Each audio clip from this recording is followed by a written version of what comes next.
Hello everyone, welcome to job guide. আজ আমরা নিয়ে এসেছি রেডিও টেকনিশিয়ান 3 2024-এর অর্শি ম্যাথ ক্লাস 20 নিয়ে, যার মধ্যে আজকের আমরা 29/12/2024-এর শিফট 3-তে আসা সমস্ত ম্যাথের আমরা সমাধান করব।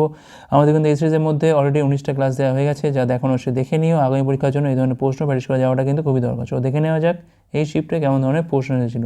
প্রথম প্রশ্ন বলছে, এ এবং বি দুটি শ্রেণীকক্ষের নির্দিষ্ট সংখ্যক শিক্ষার্থী রয়েছে।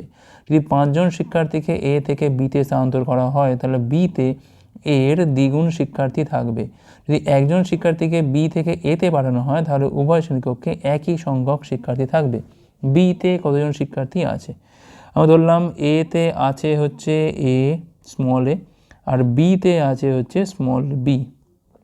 এখন কি বলছে এখান থেকে, 5 জন শিক্ষার্থীকে এ থেকে বিতে স্থানান্তর করা হলো, তাহলে এ থেকে তো 5 কমে গেল, আর বিতে প্লাস হলো 5। তাহলে কি হচ্ছে না, বিতে এর দ্বিগুণ শিক্ষার্থী থাকবে। তাহলে বির যে মানটা এখন হলো সেটা কিন্তু দ্বিগুণ অফ এ, অর্থাৎ a - 5-এর দ্বিগুণ। তাহলে এখান থেকে পাচ্ছি আমি বি - 2a -10 -5 মানে -15। এটা একটা ইকুয়েশন। আর কি বলছে এখান থেকে, যদি একজন শিক্ষার্থীকে বি থেকে এতে পাঠানো হয়, তাহলে উভয় শ্রেণীকক্ষে একই সংখ্যক শিক্ষার্থী থাকবে। অর্থাৎ তখন কিন্তু বি -1 হয়ে যাচ্ছে, আর এখানে তখন a + 1 হচ্ছে, আর তখন কিন্তু এর শিক্ষার্থী যা, এবারে শিক্ষার্থী তাই, অর্থাৎ বি - a = হচ্ছে 2। দুটো ইকুয়েশনকে পরস্পর লিখছি আমি, বি - 2a = হচ্ছে -15, আর এখানে লাগছে হচ্ছে বি - a = 2। কী চাইছে এখান থেকে, বিতে কতজন শিক্ষার্থী আছে। তো এক কাজ করি, আমার এখানে বিটাকে তো লাগবে, তাহলে এটাকে আমি একটু 2 দিয়ে গুণ করে দিই। তাহলে কী পাচ্ছি আমি এখান থেকে, 2b - 2a = পাচ্ছি এখান থেকে আমরা 4। এখন এই মাইনাসটা প্লাস, এইটাকে এখন মনে মনে মুছে দাও। তাহলে কী হচ্ছে, এইটা হচ্ছে আমার এখন মাইনাস প্লাস, আর এইটা হলো মাইনাস, আর এটা হয়ে গেল মাইনাস। তাহলে দেখো বি এখানে রয়েছে কি আমার, বি আর হচ্ছে -2b মানে -b হয়ে গেল। -15 আর 4-এ কত হচ্ছে না, -19। তার এখানে বির মানটা পেয়ে গেলাম কত, 19 জন শিক্ষার্থী আছে। অপশান সি হচ্ছে এখানে আমাদের রাইট অ্যান্সার। পরের প্রশ্ন সলভ করতে বলেছে এখান থেকে, 993 ইন্টু হচ্ছে 10,007, তাই তো। তাহলে এখান থেকে 10,000 থেকে 7-এর বিয়োগ, আবার 10,000-এর সাথে 7-এর যোগ। তাহলে বলতে পারি এখান থেকে আমি 10,000 মানে 4টে শূন্য, তার স্কোয়ার মাইনাস 7-এর স্কোয়ার। তাহলে এখানে 4টে 4টে 8টা শূন্য হবে, এখান থেকে 1টা 2টো 3টে 4টে 5টা 6টা 7টা 8টা, এখান থেকে 49-এর বিয়োগ। তাহলে এখান থেকে 1 4 একে 5 5 পাচ্ছি 1 9 1 9 9 9 9 9। তাহলে কটা 9 হলো, এখান থেকে 6টা 9, আর হচ্ছে এখান থেকে 5 1 1 2 3 3 6টা 9 5 1, যেটা অপশান এতে রয়েছে। পরের প্রশ্ন, এ বি সি যতক্ষণ বলছে 15 10 এবং 30 দিন একটা কাজ করতে পারে। যদি বি এবং সি প্রতি তৃতীয় দিনে এ কে সাহায্য করে, তারা হচ্ছে কদিনের কাজটা করতে পারবে। তো দেখো, এ এমনিতে 15 দিনে একটা কাজ করতে পারে, বি করতে পারে সেটা হচ্ছে 10 দিনে, আর সি করতে পারে হচ্ছে এখান থেকে 30 দিনে। 15 10 30 মানে 30 হচ্ছে এখানে আমাদের টোটাল ওয়ার্ক, ঠিক আছে। তাহলে এখান থেকে এফিসিয়েন্সি কত পাচ্ছি, 15 2 10 3 30 হচ্ছে 1। তো দেখো, প্রথম দিন কে কাজ করছে না, এই কাজ করছে। সেকেন্ড দিন কে কাজ করবে, এই কাজ করবে। থার্ড দিনে কিন্তু এ কে সাহায্য করতে আসছে বি আর হচ্ছে সি। প্রতি তৃতীয় দিনে এ কে সাহায্য করছে বি আর সি। তো দেখো, এ প্রথম দিন করছে মানে কত কাজ করবে, এ 2 কাজ করবে। বি করছে মানে এ করছে মানে আবারও 2 কাজ করবে। এখন এ বি সি একসাথে কাজ করছে মানে 2 + 3 প্লাস হচ্ছে 1, এটা হচ্ছে 6। অর্থাৎ 3 দিনে কতটা কাজ হলো, এখান থেকে 2 + 2 + 6 4 6 হচ্ছে এখান থেকে 10 ইউনিট কাজ হলো, ঠিক আছে।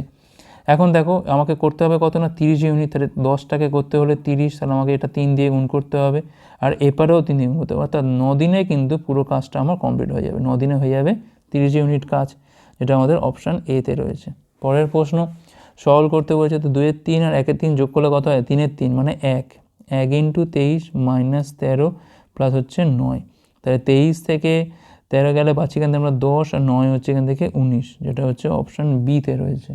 পরের প্রশ্ন কি বলছে এখানে, গাড়ির বেগ কত যদি 3 ঘন্টায় এটা 150 কিমি দূরত্ব অতিক্রম করে। তাহলে 1 ঘন্টায় বার করলেই তো হয়ে যায় গাড়ির বেগ। 150 বাই হচ্ছে 3, যেটা পাচ্ছি আমরা এখান থেকে 50 কিমি। তাহলে 50 কিমি পার ঘন্টা, এটা হচ্ছে গাড়ির বেগ। পরের প্রশ্ন, একজন ব্যক্তি দুটো বাড়ি বিক্রি করে, প্রতিটার দাম হচ্ছে 1.995 হচ্ছে লক্ষ টাকা। আচ্ছা, একটায় তার 5% লাভ হয়, অন্যটাতে তার 1% ক্ষতি হয়, তার মোট লেনদেনের ওপর তার লাভ বা ক্ষতি শতাংশ কত? এখন দেখো, একটাতে তার লাভ হচ্ছে, একটাতে তার ক্ষতি হচ্ছে, সেক্ষেত্রে আমরা কি করি না, কমন লাভ অর্থাৎ এই -5 তার হচ্ছে হোল স্কোয়ার, তলায় করি আমরা 100, আর আগে হয় একটা মাইনাস। কখন হয় এটা? যখন প্রতিটার দাম সেম এবং একটাতে লাভ হচ্ছে যে পরিমাণ আর একটাতে ক্ষতিও সেই পরিমাণ হয়, তখনই কিন্তু -x² বাই হচ্ছে 100 হয়, শর্টকাট ফর্মুলা। তাহলে -0.25% কিন্তু আমার এখানে লসই হয়, কারণ মাইনাস মানে তো লস, তাহলে এখান থেকে 0.25% ক্ষতি। অপশান ডি হচ্ছে রাইট অ্যান্সার। পরের প্রশ্ন, তো এটা ছিল, এটা হচ্ছে এইটা 0.33 মাথায় হচ্ছে এরকম পৌনমণিকের দাগ ছিল, ঠিক আছে। তো এটাকে বলছে P/Q আকারে প্রকাশ করতে, তাহলে কী হবে না 33 বাই হচ্ছে 99। তাহলে এখানে কাটাকুটি করলে পাচ্ছি কিন্তু আমরা 1/3 পাচ্ছি। অপশান সি হচ্ছে রাইট অ্যান্সার। পরের প্রশ্ন, দুটো ঘনকের আয়তন অনুপাত হচ্ছে এত, তাদের সমতলের ক্ষেত্র অনুপাত কত হবে? ধরলাম এর বাহু হচ্ছে a আর এর বাহু ধরলাম হচ্ছে a2। এখন এখানে a1 কিউব আর a2 কিউবের মান দেওয়া আছে, a1 কিউব বাই হচ্ছে a2 কিউবের মান দেওয়া আছে কত না 729 বাই হচ্ছে 1331, অর্থাৎ 9 কিউব, এটা হচ্ছে আমাদের 11 কিউব। তাহলে এখান থেকে আমি খুব সহজেই a1 আর a2-র মধ্যে অনুপাতটা 9:11 পাচ্ছি। কি লাগবে আমার এখন? সমগ্র তলের ক্ষেত্রফলের অনুপাত। তাহলে এমনিতে কী হয়, সমতল মানে হচ্ছে 6a1 square is to 6a2 square, 6 কাটে এখান থেকে, তাহলে a1 বাই a2 তার হচ্ছে হোল স্কোয়ার, তোমার এখান থেকে 9/11 তার হচ্ছে হোল স্কোয়ার, অর্থাৎ এখান থেকে পাচ্ছি আমি 81 বাই হচ্ছে 121, তখন 81:1:1, এটা হচ্ছে আমার এখানে রেশিও। অপশান সি হচ্ছে রাইট অ্যান্সার। পরের প্রশ্ন, 22.5, 56, 42.5, 2x + 1, x - 2, 3x এবং 36-এর গাণিতিক গড় 30 হলে x এর মান নির্ণয় করো। তো প্রথমে যোগ করতে হবে এটাকে, 42.5 আর 22.5 কত হয়, এখান থেকে 2 2 4, 4 2 6, 64 হচ্ছে, আর 0.5 1 মানে 65 পাচ্ছি। 65 এটা থাক, যোগ করলাম, প্লাস 36, 56 কত হয়েছে 6 6 12 2, হাজার হচ্ছে 1, 5 3 8 1 9, 92, আর এখান থেকে পাচ্ছি আমি কত 3x x x, 3 দিয়ে 5 একে হচ্ছে এখান থেকে 6x - 1, এটা হচ্ছে গড়। দেখো গড় মানে এখানে 1টা 2টো 3টে 4টে 5টা 6টা 7টা দিয়ে ভাগ হচ্ছে, অর্থাৎ 30 × 7 বলতে পারি আমি এখান থেকে 6x। আচ্ছা, এটা কত হচ্ছে, এখান থেকে 5 2 হচ্ছে 7, 9 6 হচ্ছে 15, 1 গেলে হচ্ছে 156, তাহলে 210 থেকে 156 গেলে কত পাচ্ছি, এখান থেকে আমরা 4 পাচ্ছি, 5 একে 6, এখানে পাচ্ছি আমি 5, তাহলে এক্সের মানটা কত পাচ্ছি, এখান থেকে আমরা 9 পাচ্ছি, এক্সের মান 9, এটা হচ্ছে অপশান বিতে রয়েছে। পরের প্রশ্ন, একটি সুষম দশভুজের প্রতিটি বহিস্থকোণের মান কত হবে? কী হয়, বহিস্থকোণের মান হচ্ছে বহিস্থকোণ ইকুয়াল টু কী হয় না 360 বাই হচ্ছে n হয়। এখন এখানে দশভুজ মানে বুঝতেই পারছো n এর মানটা হচ্ছে 10, মানে 36 ডিগ্রি হচ্ছে এখানে আমাদের রাইট অ্যান্সার। পরের প্রশ্ন, একটা দোকানদার বলছে একটা পাখার দাম তার ক্রয় মূল্যের চেয়ে 22% বেশি তালিকাভুক্ত করে এবং তালিকা মূল্যের ওপর বলছে যে 15% সে ছাড় দেয়। যদি সে এত টাকা দামে পাখাটা বিক্রি করে তাহলে এর ক্রয় মূল্য কত? আমি ধরলাম যে তার কেনা দাম হচ্ছে এখান থেকে 100, ঠিক আছে, তাহলে তার এমআরপিটা কত হবে না 22% বাড়িয়ে করে, মানে এখান থেকে বুঝতেই পারছো কত হচ্ছে, এখান থেকে হচ্ছে আমাদের 122। ওকে, এখন কি হচ্ছে, এখন হচ্ছে 15% ছাড় দিয়ে বিক্রি হচ্ছে, তাহলে আমাদের এসপিটা কত হচ্ছে না 22-এর ওপর হচ্ছে 85 বাই হচ্ছে 100, 5 দিয়ে কালো হয় 17, 5 দিয়ে কালো হয় এখান থেকে 20, 2 দিয়ে কালো হয় এখান থেকে 61, 17কে 17 7, আচ্ছা এক কাজ করি, এটা থাক এরকমভাবে, পুরোপুরি কাটাকুটি করবো না, 61 × 17 বাই হচ্ছে এখানে 10, ঠিক আছে, 10 আছে তাহলে। এখন এইটার মান দেওয়া আছে কত, এখান থেকে এটার মান দেওয়া আছে এখান থেকে 5185 দেওয়া আছে, তাহলে এখান থেকে আমাদের 100-র মানটা বার করতে হবে। তাহলে 5185 × 10 বাই 61 ইন্টু হচ্ছে 17 ইন্টু হচ্ছে 100, তো কাটাকুটি করবো, 17 দিয়ে কালো হয় 17 দিনে 51 0 5, 61 দিয়ে কালো হয় এটা হচ্ছে 5, তখন এখানে পাচ্ছি আমি কত 5000 টাকা হচ্ছে এটার ক্রয় মূল্য, যেটা হচ্ছে অপশান বিতে রয়েছে। ওকে, পরের প্রশ্ন, 12,000 টাকার ওপর বার্ষিক 10% চক্রবৃদ্ধি হারে 3 বছরে চক্রসুদ কত হবে? এখন 10% মানে কত হচ্ছে না 1/10 হচ্ছে, অর্থাৎ যদি প্রিন্সিপাল আমার 10 হয় তাহলে আমার অ্যামাউন্ট কত হবে না 11 হবে। এখন এখানে 3 বছর বলছে মানে মাথায় হয়ে যাবে এটার কিউব, তাহলে এখানে পাচ্ছি আমি 1000, এখানে পাচ্ছি আমি 1331, ঠিক আছে। সুদটা কত হচ্ছে, সুদ হচ্ছে এখান থেকে 331। এখন দেখো ক্যাপিটালের মানটা দিয়ে দিয়েছে এখান থেকে 1000-এর মানটা দিয়ে দিয়েছে এখান থেকে কত না 12,000 দিয়ে দিয়েছে, তাহলে এখান থেকে 1331-এর মানটা কত হবে, তো কী হবে 12,000 বাই হচ্ছে এখান থেকে 1000 ইন্টু হচ্ছে 1331, তাহলে 1331 তার সাথে হচ্ছে 12 গুণ, 12কে 12 2 হাতে রয়েছে আমাদের 1, 36 থেকে 37 7, হাতে রয়েছে 3, আর এখানে পাচ্ছি আমি একটু বেশি হয়ে যাচ্ছে নাকি, 3 বছর বলেছিল, এটা তো একটা মিনিট 121 করলে আচ্ছা পুরো গুণটা 20 কেন 156 হয়ে যাচ্ছে, 12,000-এর ওপর হচ্ছে 1331, সরি 331, না ঠিকই তো, এ তো 1 কেন এক্সট্রা হলো, দেখো এখানে 331 হবে না, দেখো 331 ছিল, আমি এখানে 1 এক্সট্রা নিয়েছিলাম ভুলে, তাহলে 331-এর সাথে গুণ হবে, এবার ঠিক হবে।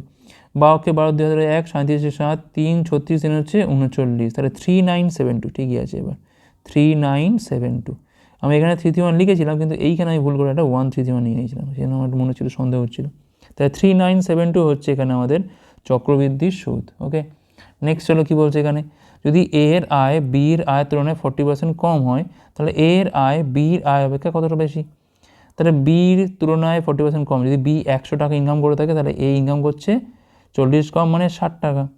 এখন এর আয় বির আয়ের কত শতাংশ, এর আয়টা, অর্থাৎ এর আয়টা বসবে ওপরে, বির আয়টা বসবে নিচে, ইন্টু হচ্ছে 100% হিসাব করলে কত হয়, দেখো সেই 60%ই তো হয়, 60% হচ্ছে এখানে আমাদের রাইট অ্যান্সার, অপশান সি।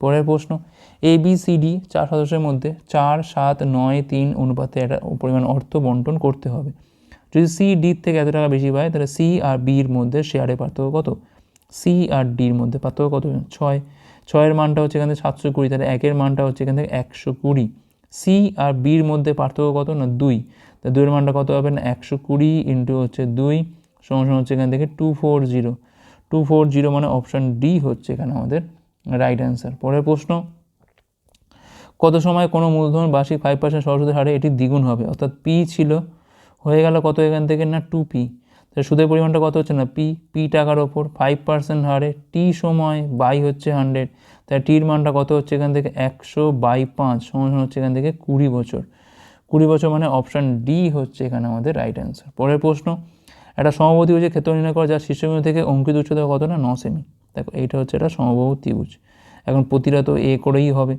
এখন এইখান থেকে যে উচ্চতা টানছি এটার মান দিয়ে দিয়েছে কত না 9 সেমি, উচ্চতার ফর্মুলা কি √3/2 ইন্টু এ ইকুয়াল টু হচ্ছে 9, তাহলে এর মানটা কত হচ্ছে এখান থেকে না 18/√3, কী চাইছে এখান থেকে ক্ষেত্রফলের ফর্মুলা কি √3/4 ইন্টু এ স্কোয়ার, ঠিক আছে, √3/4 ইন্টু এ স্কোয়ার মানে আমি এটাকে দুবার লিখছি 18/√3 ইন্টু 18/√3, এখন দেখো √3 আর এখানে কারোটি করলে হয় 2, এটা হচ্ছে 9, 2 দিয়ে কাটলে এটা হচ্ছে 9, তাহলে এখানে পাচ্ছি আমি 81, তলায় হচ্ছে কত না 3, তার মানে 27√3 এত সেমি স্কোয়ার, এটা হচ্ছে আমার এখানে অ্যান্সার, অপশান ডি।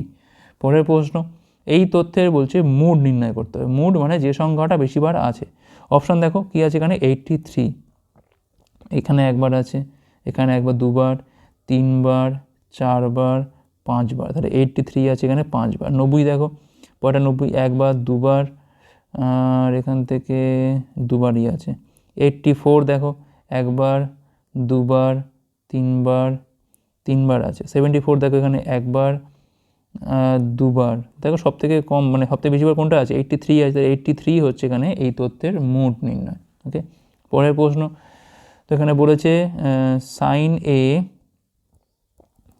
সাইন এ ইন্টু হচ্ছে 1 প্লাস কস এ, আর তলায় কি আছে এখান থেকে 1 প্লাস কস এ মাইনাস হচ্ছে এখান থেকে সাইন স্কোয়ার এ, তাহলে সাইন এ যেটা মাঝে থাক, 1 প্লাস কস এ যেটা মাঝে থাক, এখানে 1 মাইনাস সাইন স্কোয়ার মানে কি হয় এখান থেকে না কস স্কোয়ার এ আর এখান থেকে কসের যোগ, তাহলে সাইন এ ইন্টু হচ্ছে 1 প্লাস কস এ, তাহলে এখান থেকে কস এ হচ্ছে যদি আমি কমন তুলি তাহলে পড়ে থাকছে কি এখান থেকে কস এ প্লাস হচ্ছে এখান থেকে 1, এইটা কেটে গেল, তাই সাইন বাই কস মানে কী পড়ে থাকছে এখান থেকে, ট্যান এ হচ্ছে আমার এখানে রাইট অ্যান্সার। পরের প্রশ্ন, লক্ষণ এবং রাম যথাক্রমে এত টাকা বিনিয়োগ করে ব্যবসা শুরু করে, বার্ষিক এত টাকা লাভের মধ্যে রামের ভাগটা কত? তাহলে লক্ষণ আর হচ্ছে রামের মধ্যে রেশিওটা কত না 48 হচ্ছে 72, শূন্যগুলোকে বাদ দিলাম, 24 দিয়ে কাটলে হয় এটা হচ্ছে 2 আর এটা হচ্ছে আমার এখান থেকে 3, তাহলে এই 5-এর মানটা দেওয়া আছে এখান থেকে 6530, একের মানটা হচ্ছে 5 × 65 0.6, তাহলে এখানে রামের ভাগ মান হচ্ছে 3-এর মানটা কত হবে এখান থেকে, 3-এর মানটা হবে এখান থেকে 1306 ইন্টু হচ্ছে 3, 3918 হচ্ছে এখানে আমাদের রামের ভাগ। অপশান ডি হচ্ছে এখানে আমাদের রাইট অ্যান্সার। পরের প্রশ্ন, যদি চিনির দাম 20% কমে যায় তাহলে একজন গৃহকর্তাকে চিনির খরচ কত শতাংশ বৃদ্ধি করতে হবে যাতে কিনা চিনির খরচ অপরিবর্তিত থাকে? 20% মানে কত না 1/5, 20/100 মানে হচ্ছে 1/5, মানে যদি দাম 5 টাকা আগে থেকে থাকে তাহলে এখন কিন্তু 4 টাকা হয়েছে, দামটা যদি কমে গেছে, প্রাইসের রেশিও হচ্ছে এইটা, তাহলে এই যে কনজামশান বা ইউজটা কী হবে না উল্টে যাবে, অর্থাৎ 4 হলে এখন করতে হবে 5, আগে 4 হলে এখন করতে হবে 5, প্রাইসের রেশিও যা হয় কনজামশন রেশিও কী হয় তার উল্টোটা হয়, অর্থাৎ 4 থেকে 1 বাড়িয়ে আমাকে 5 করতে হবে, তাহলে 1 বাড়াতে হবে 4 তাহলে আমাদের 100 কত বাড়াতে হবে, 25% হচ্ছে আমাদের এখান থেকে বাড়াতে হবে। অপশান সি হচ্ছে এখানে আমাদের রাইট অ্যান্সার। পরের প্রশ্ন, মান নির্ণয় করতে হবে এখান থেকে, এক্সের পাওয়ারে রয়েছে এখান থেকে 1/2, ওয়াইয়ের পাওয়ারে রয়েছে -1, জেডের পাওয়ারে রয়েছে এখান থেকে 2/3, এবার এখানে মানগুলো প্রত্যেকটা পুট করতে হবে। এক্সের মান হচ্ছে 9, 9-এর পাওয়ারে 1/2, ওয়াইয়ের মান হচ্ছে এখান থেকে 3 মানে পাওয়ার হচ্ছে -1, জেডের পাওয়ার হচ্ছে এখান থেকে 8, পাওয়ার হচ্ছে 2/3, 9 মান হচ্ছে 3-এর স্কোয়ার তার হচ্ছে 1/2, 3-এর পাওয়ারে 1 মান হচ্ছে এটা 1/3 হয়ে গেল, 8 মান হচ্ছে 2-এর কিউব ইন্টু হচ্ছে 2/3, 2 কাটে মানে এটা হলো 3 ইন্টু হচ্ছে 1/2 ইন্টু 3 কাটে 2-এর স্কোয়ার হচ্ছে এখান থেকে 4, 3 কাটলে এখান থেকে পড়ে থাকছে কত, এখান থেকে আমাদের 4 পড়ে থাকছে, যেটা হচ্ছে অপশান এতে রয়েছে, অপশান এ। নেক্সট হলো কী বলছে এখানে, অমিত এবং অমিতার বর্তমান বয়স অনুপাত কত না 7:5, 5 বছর আগের অমিতের বয়স এবং 5 বছর পরের অমিতার বয়স অনুপাত কত না 1:1, কত বছর পরে অমিত এবং অমিতার বয়স মিলিতভাবে 72 বছর হবে? তাহলে অমিতের বয়স ধরলাম হচ্ছে 7x, অমিতা এ ধরলাম যার বয়স হচ্ছে এখান থেকে 5x, এগুলো সব কিন্তু প্রেজেন্টে বর্তমানে, ঠিক আছে। আচ্ছা, তাহলে 5 বছর আগে অমিতের বয়স কী ছিল 7x - 5 ছিল, আর অমিতার বয়স ছিল হচ্ছে 5 বছর পরে কত না 5x + 5, 1:1, তার মানে জাস্ট দুটো সমান করে দাও, 7x - 5 = 5x প্লাস হচ্ছে 5, তার মানে 2x = 10, তাহলে x এর মানটা পাচ্ছি এখান থেকে আমি 5, তাহলে খুব ভালোভাবে আমরা অমিতের বয়স পেয়ে গেলাম, 7 × 5 হচ্ছে এখান থেকে 35, আর 5 × 5 কত হচ্ছে এখান থেকে না 25, এই দুটোকে যোগ করলে কত পাচ্ছি আমরা এখান থেকে 40, 20-তে 60 পাচ্ছি, ঠিক আছে। এখন 72 বছর হতে হবে টোটালটা, ঠিক আছে, তাহলে গ্যাপটা কত না 12 বছরের গ্যাপ, 12 বছর গ্যাপ মানে দুটোকে সমান ভাগ করে দাও, তাহলে 6 বছর বাড়বে অমিতের আর 6 বছর বাড়বে হচ্ছে অমিতা, তাহলে এখান থেকে 6 বছর হচ্ছে এখানে আমাদের রাইট অ্যান্সার, অপশান ডি হচ্ছে রাইট অ্যান্সার। নেক্সট চলো, তুমি বলছে মান নির্ণয় করতে হবে, 14কে 7 দিয়ে ভাগ করলে পাচ্ছি কিন্তু আমরা 2, -20 আর -1কে গুণ করলে পাচ্ছি কিন্তু আমরা 20, 20 যোগ 2 মানে কত পাচ্ছি কিন্তু আমরা 22 পাচ্ছি, যেটা হচ্ছে অপশান এতে রয়েছে। পরের প্রশ্ন, আর লাস্ট প্রশ্ন কী বলছে, যে কোনো মৌলিক সংখ্যার উৎপাদকের সংখ্যা হলো কত? দেখো ধরলাম পি হচ্ছে আমার একটা মৌলিক সংখ্যা, এখন যে কোনো মৌলিক সংখ্যার ক্ষেত্রে কিন্তু উৎপাদক দুটো হয়, একটা হচ্ছে 1 আর একটা হচ্ছে সেই সংখ্যাটা নিজে, ঠিক আছে। যদি কোনো সংখ্যার উৎপাদক সেই সংখ্যাটা এবং 1 হয় তাকেই আমরা বলি কি না মৌলিক, তাহলে সেক্ষেত্রে বুঝতে পারছি কটা হচ্ছে না দুখান উৎপাদক হচ্ছে, অপশান বি হচ্ছে রাইট অ্যান্সার, একটা হচ্ছে সেই সংখ্যাটা নিজে এবং 1, ওকে। তো এই ছিল আমাদের ক্লাসটা ভালো লাগলে লাইক করো, কমেন্ট করে দিতে পারলে শেয়ার করার পরে পাঠকের জন্য, ভিডিও দেখার জন্য অনেক অনেক ধন্যবাদ।